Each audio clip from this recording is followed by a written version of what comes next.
বিশ্বজুড়ে গুগলের কিছু সেবা প্রদানের কাজ বিঘ্নিত হচ্ছে। মেইল পাঠানো সমস্যা ছাড়াও মেইলের সঙ্গে ফাইল সংযুক্ত করতে পারছেন না অনেকেই। বৃহস্পতিবার সকাল থেকে বিশ্বজুড়ে এমন অবস্থা সৃষ্টি হয়েছে। এ পর্যন্ত গুগলে এ সংক্রান্ত 2000 অভিযোগ জমা পড়েছে। গুগল কর্তৃপক্ষ এ তথ্যের সত্যতা নিশ্চিত করেছে।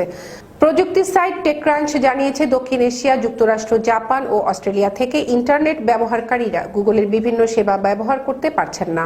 অনেক ব্যবহারকারী তাদের জিমেইল লগ ইন করতে পারছেন না। অ্যাপ থেকে যারা জিমেইল ব্যবহার করছেন তারা লগ ইন করতে পারলেও মেইলে কোনো ফাইল যুক্ত করতে পারছেন না। অনেক গুগল ড্রাইভ ব্যবহারকারী ফাইল আপলোড করতেও পারছেন না। ডাউন ডিটেক্টরে দেখা যাচ্ছে, বৃহস্পতিবার সকাল 10টা থেকে অভিযোগ আসতে শুরু করে যে অনেকেই জিমেইলে ঢুকতে পারছেন না, ফাইল অ্যাটাচ করা যাচ্ছে না, সমস্যা হচ্ছে গুগল ড্রাইভ ব্যবহার করতেও। এছাড়া অন্য মেইল সার্ভিসগুলো থেকে জিমেইলে মেইল করা যাচ্ছে না।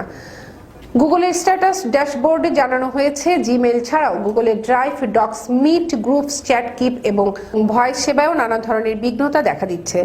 গুগল প্রথমে জানায় যে জিমেইল নিয়ে কিছু সমস্যা হচ্ছে, তারা ব্যাপারটি তদন্ত করে দেখছে, কিন্তু এরপর তারা সমস্যাগুলোর কথা জানায়।